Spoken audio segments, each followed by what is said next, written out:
본문 말씀을 의지해서 그들이 바라는 항구로라는 제목으로 말씀 나누도록 하겠습니다.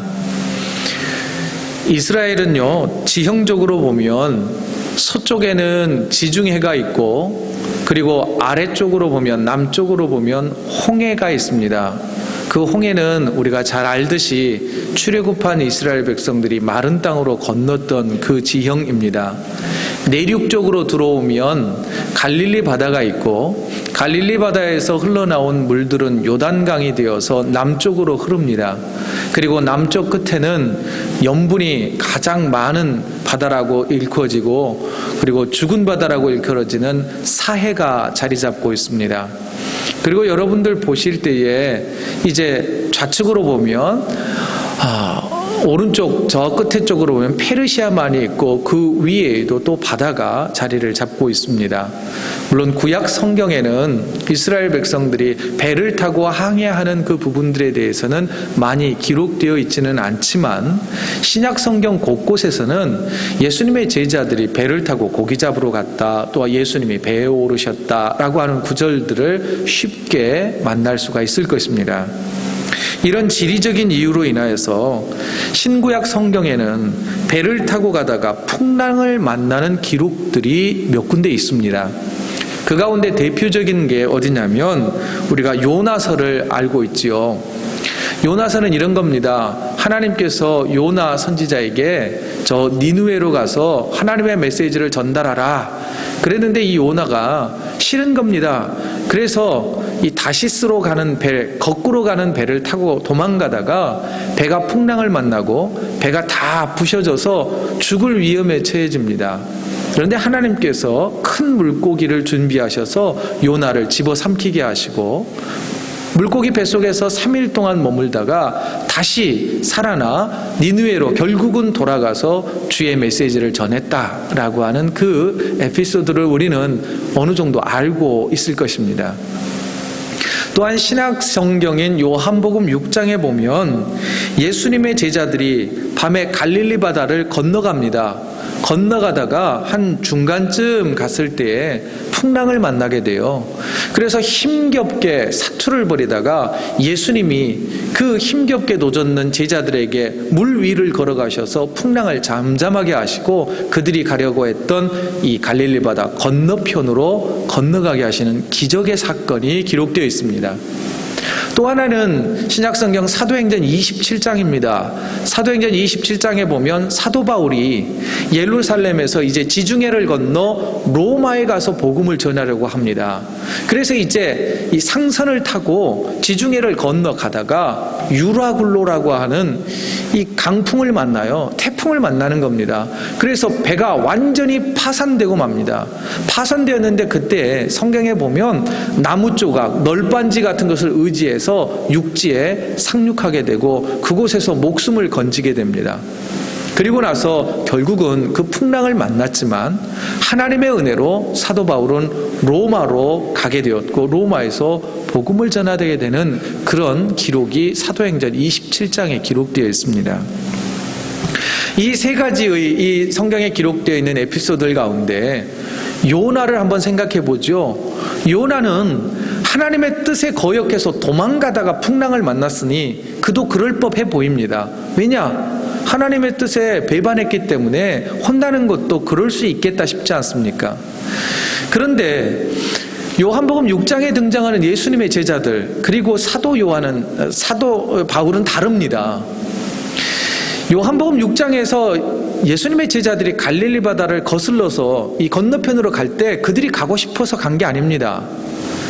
예수님께서 오병이어의 기적을 베푸신 다음에 수많은 사람들이 예수님을 막 정치적인 메시아로 따라다니려고 하자 제자들도 그에 물들까 싶어서 밤 어둑한 그날 초밤에 밤이 이게 어둑어둑해질 맘 그때에 제자들을 불러다가 급히 배 타고 갈릴리 바다를 건너가라고 그랬거든요. 그런데 건너가다가 예수님의 말씀에 순종해서 갈릴리 바다 건너가다가 풍랑을 만난 겁니다. 하마터면 죽을 뻔했다는 거죠. 사도 바울도 마찬가지입니다. 그가 자신의 명예를 위해서 간 것도 아니고 주의 복음을 들고 저 로마로 가면 잡혀서 죽을 게 뻔한데도 많은 교인들이 가지 말라고 그렇게 눈물로 말렸음에도 불구하고 배를 타고 로마로 가다가 풍랑 만나서 하마터면 죽을 뻔했다는 것입니다. 이해가 되지 않지요. 주의 복음을 위하여 하나님의 명령에 따라서 주의 명령을 따라 갈릴리 바다가 풍랑 만나고 주의 복음 전하려고 로마 가다가 풍랑 만났단 말입니다. 우리는 좀 이해가 잘 되지 않습니다. 이처럼 우리는 예상하지 못했던 인생의 풍랑을 만나기도 하더라는 것이지요. 더욱이 주의 일 하려고 하다가 고난당할 수도 있다는 거예요. 제가 요즘 설교하기가 굉장히 무섭습니다. 지난주에는 의를 위하여 박해를 받는 받은 자들이 복이 있다 그랬죠. 그럴 때 우리 부목사님이 화요일 날 새벽 예배 하러 오셨다가 새벽 예배 마치고 돌아가는 길에 3중 추돌 교통사고가 났습니다. 앞차 받고 뒤차가 목사님 차 받고 결국은 차는 폐차하게 되었습니다. 오늘 찬양 인도했는데 주의 은혜지요. 그래서 제가 그랬어요. 목사님 의를 위하여 박해받으라 그랬더니 자동차 사고 나서 박해받으면 어떻게 하냐고. 그래서 제가 그랬어요. 연말까지는 축복만 선포해야 되겠다고. 성도들 주께서 복 주시라고 위로해 주시라고 이 메시지만 선포해야 되겠다고. 무서워서 제가 함부로 말씀을 전하지 못할 것 같습니다. 여러분, 목사님은 무슨 죄입니까? 새벽 기도에 와서 성도들을 위하여 중보기도 하다가 주의 메시지 전하고 돌아가다가 물론 목사님이 실수했는지도 모르죠. 하지만 결과적으로 보면 고난당하고 있지 않습니까? 인생의 풍랑 만난 거예요. 알 수 없는 풍랑을 만난 겁니다. 몸도 상하고 마음도 상하고 물질적으로 여러 가지로 고통에 처해지게 되었다는 것이죠. 여러분, 오늘 26절 말씀을 한번 보시죠. 우리가 인생의 풍랑을 만났을 때, 아니요, 우리가 진짜 태풍을 만났을 때, 배 타고 가다가 태풍을 만났을 때를 너무 사실적으로 묘사해 줍니다. 그들이 하늘로 솟구쳤다가 깊은 곳으로 내려가나니 그 위험 때문에 그들의 영혼이 녹는도다. 여러분, 작은 배가 태풍의 큰 파도를 만났을 때 어떻습니까? 영화에서나 한 장면처럼 저 파도 꼭대기에 걸렸다가 쫙 내려 꽂으면 어떻게 해요? 보이지도 않지요. 침몰될 것 같습니다. 그런 파도에 휩싸이면 어떻습니까? 간담이 서늘하지 않습니까? 성경이 너무나 잘 표현합니다. 그들의 영혼이 녹아내립니다. 그뿐만이 아닙니다. 27절은 계속해서 이렇게 말씀하고 있어요. 그들이 이리저리 구르며 취한 자같이 비틀거리니 그들의 모든 지각이 혼돈 속에 빠지는도다. 그죠? 파도치는 그 한가운데 배 타고 가다가는 이리저리 비틀거립니다. 술 취한 자들처럼, 그리고 어디 몸이 아픈 사람처럼 몸을 가누지 못한다는 거예요. 그리고 모든 지각이 혼돈 속에 빠진답니다. 어떻게 해야 될지 우왕좌왕하는 것이죠. 아무런 대처도 할 수도 없고 내가 가지고 있는 경험과 지식을 어떻게 이용해야 할지 흔히 요즘 말로 멘붕 상태에 빠지는 겁니다. 그러면서 이 고통의 한복판에 있을 때 어찌할 바를 몰라 어떻게 해야 할지도 모를 때 나의 무기력감 때문에 내가 어떻게 해야 할지 모르는 그 상황에 처했을 때 내 자신이 싫고 이 고통을 이 문제를 어떻게 해결해야 할지 당황할 때가 있더라는 것입니다. 그럴 때 우리의 반응은 대부분 이렇게 나타나는 것으로 여겨집니다. 하나님, 왜 나에게 이런 고통을 주십니까? 하나님, 도대체 어디에 계십니까? 하나님은 내가 지금 이 당하고 있는 고난을 보고는 계시는 겁니까? 알고는 계시는 겁니까? 라고 반문할 때가 있더라는 것입니다. 이 대답에 대해서 저는 구약성경 출애굽기 3장과 신약성경 마가복음 6장에서 찾을 수 있었습니다. 여러분, 이스라엘 백성들이 430년 동안 애굽에서 종살이합니다. 이스라엘의 백성들이 고통당합니다. 어렵습니다. 그때 백성들도 그렇지 않겠습니까? 하나님은 도대체 언제까지 우리의 고통을 보고만 계시겠습니까? 아니, 보고는 계시는 겁니까? 라고 부르짖을 때에 주님은 이렇게 말씀하십니다. 우리 같이 읽지요. 시작. 여호와께서 이르시되 내가 애굽에 있는 내 백성의 고통을 분명히 보고 그들의 감독자로 말미암아 부르짖음을 듣고 그 근심을 알고. 여러분, 주님은 우리가 고통당하고 있을 때 보고 계신데요, 또한 우리의 신음소리를 듣고 계시고 우리가 얼마나 아파하는지 괴로워하는지 다 알고 계신답니다. 이스라엘 백성들뿐만 아니라 사랑의 하나님은 지금 우리가 당하고 있는 고통을 보고 듣고 알고 계신다고 하는 것을 기억하십시오. 그리고 그것을 믿으시기를 원합니다. 신약성경 마가복음 6장에는 이 갈릴리 바다를 항해하다가 풍랑을 만났습니다. 고통 가운데 있던 제자들의 모습이 잘 그려집니다. 이때 주님은 뭐 하셨느냐면 산에 기도하러 가셨다라고 성경은 기록합니다. 그럼 이럴 때 있죠. 하나님 지금 기도할 때입니까? 우리가 지금 풍랑 만나서 물에 빠져 죽게 생겼는데 주님은 한가롭게 기도하고 계신다는 거예요? 아닙니다. 그런데 그 정황을 잘 살피면 이런 겁니다. 주님이 산에 올라가 기도하셨는데 성경은 이렇게 말합니다.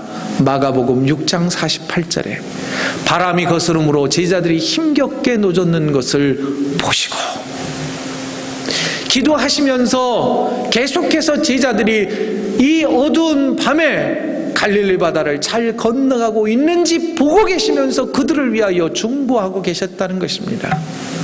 그리고 밤 사경쯤에 이제는 더 이상 둬서는 안 되겠다 할 그쯤에 바다 위로 걸어가셔서 그들에게 가주시고 그들에게 함께 하시자 풍랑이 잠잠해졌다는 것입니다.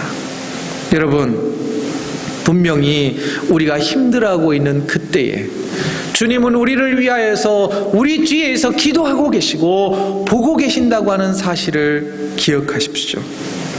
더 나아가 오늘 본문 성경은 우리가 인생의 풍랑을 만났을 때 그러면 어떻게 그 위기를 헤쳐나갈 수 있을 것이냐라고 하는 그 답을 제시해 줍니다.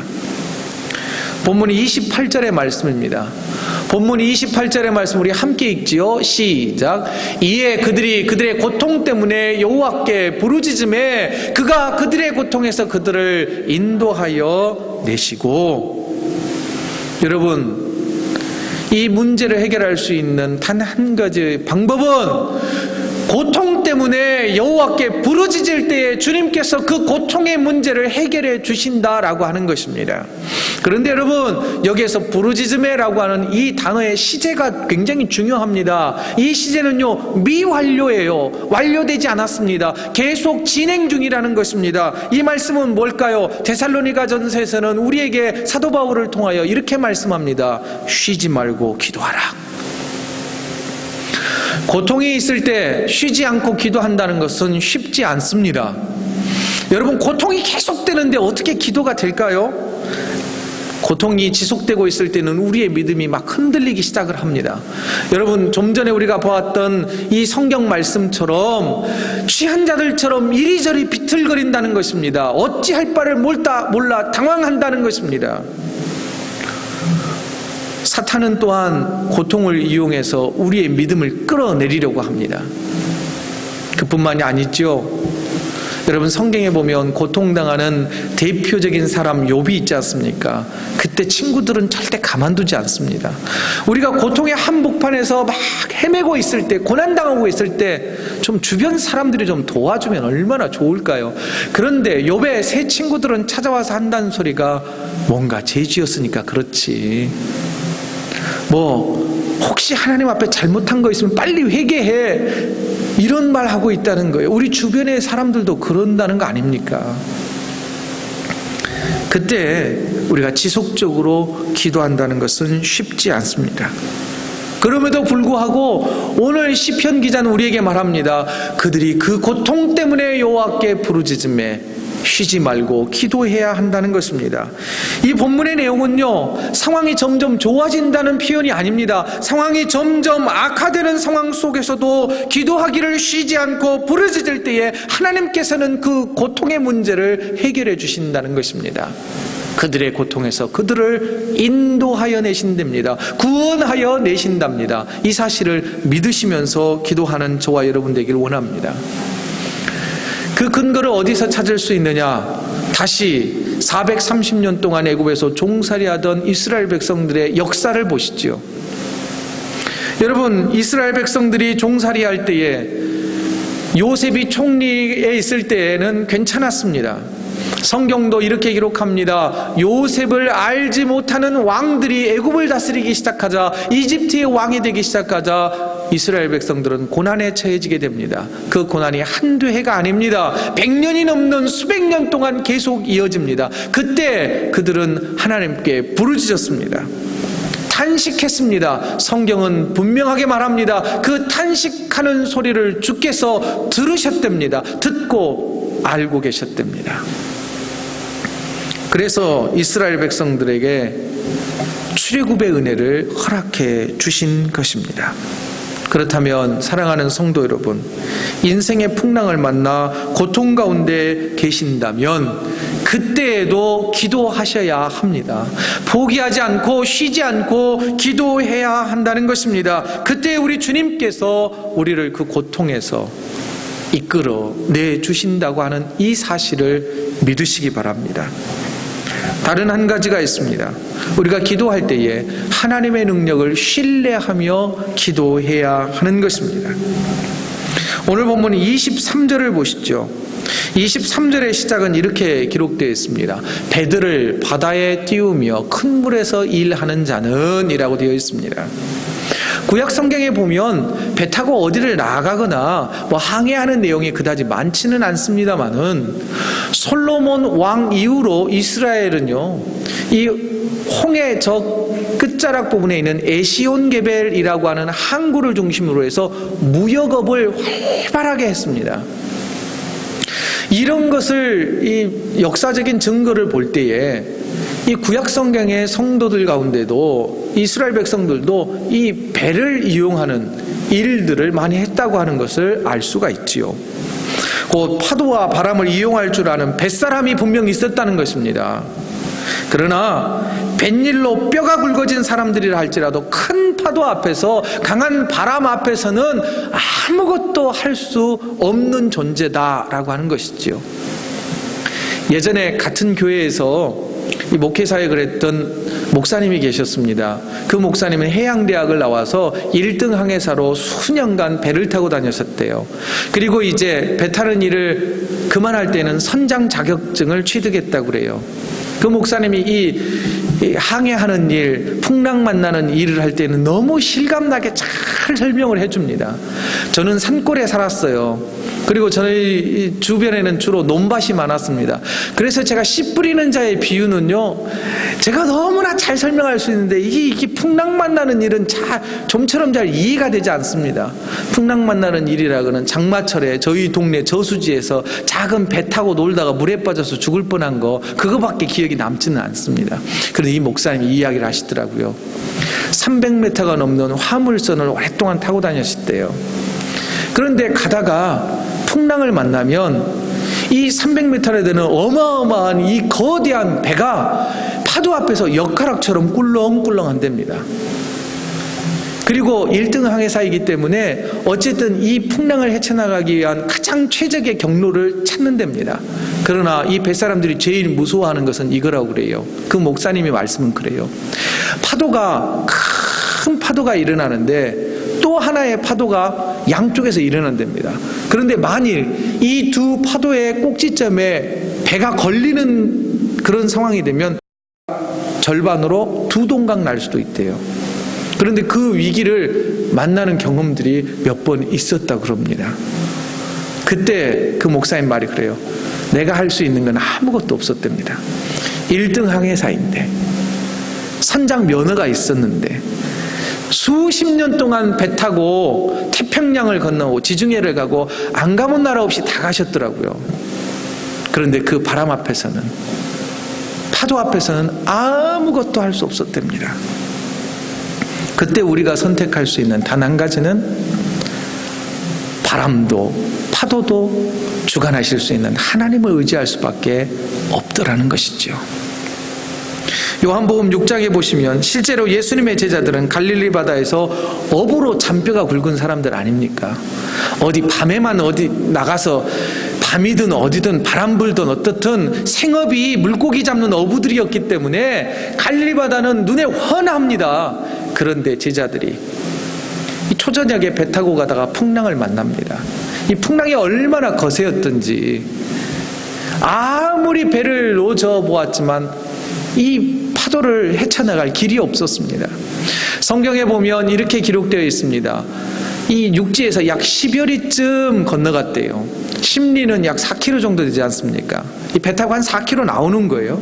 그런데 이게 이 직선거리로 이 갈릴리 바다가 북쪽에서 남쪽으로 약 20.4km 정도가 됩니다. 그럼 대략 한 3분의 1 지점까지 온 거죠. 그죠? 그때 이제 풍랑 만나는 거예요. 돌아갈 수도 없고 건너갈 수도 없는 그런 상황입니다.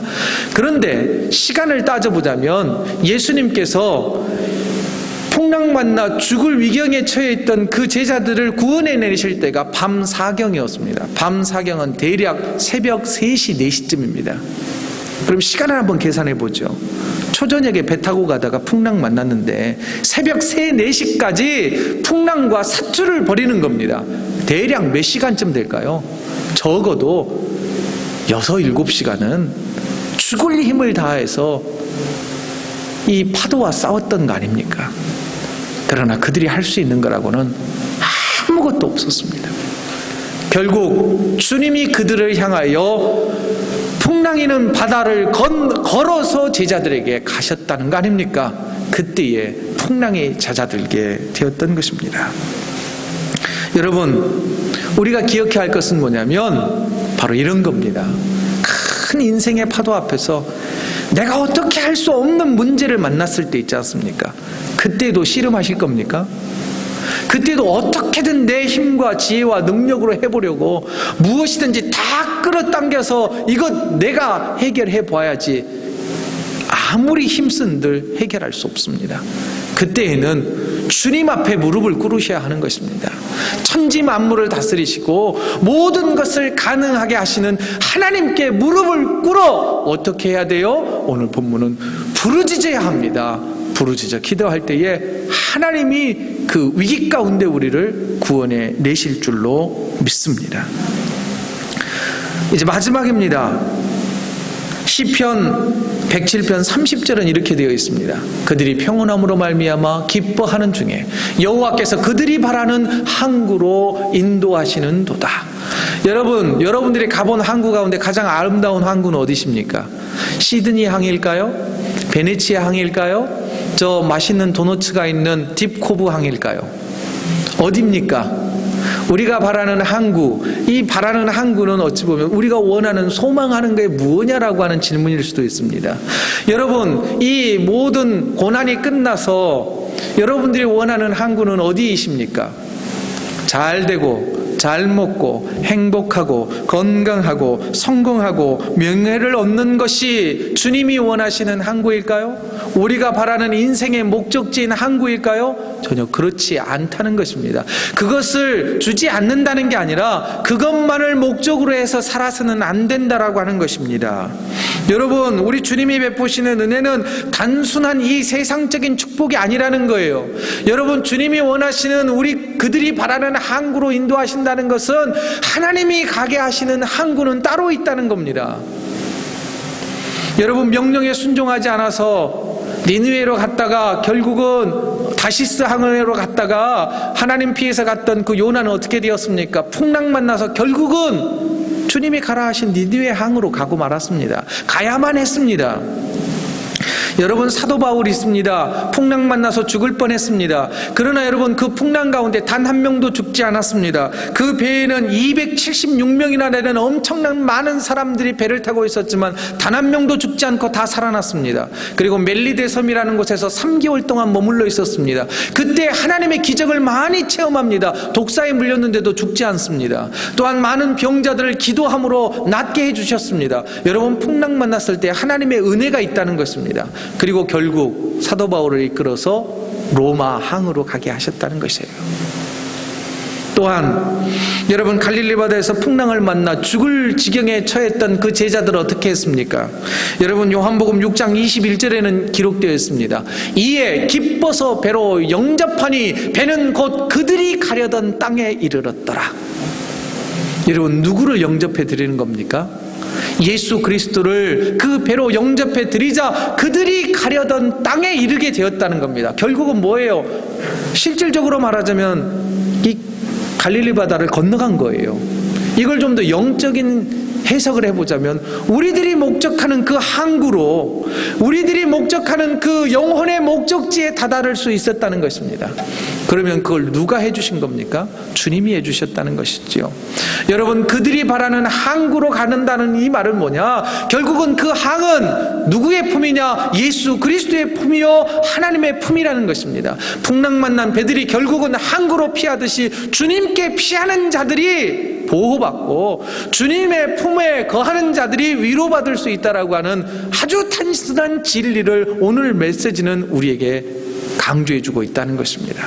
더 나아가 주님을 모셔드릴 때에 우리가 바라는 항구, 하나님의 나라, 천국에 다다를 수 있다라고 하는 것입니다. 여러분,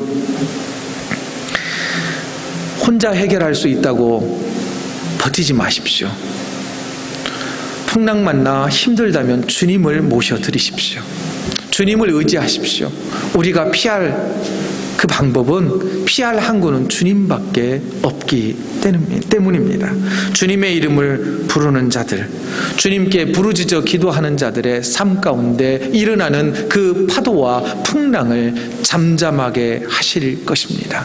한 주간 고난과 어려움이 있다면 부르짖어 기도하여서 우리가 바라는 그 땅 다다를 수 있기를 원하고, 또한 주님의 위로가 저와 여러분의 삶을 가득하게 하시기를 주의 이름으로 축원드립니다. 이 시간 우리 함께 기도드리죠.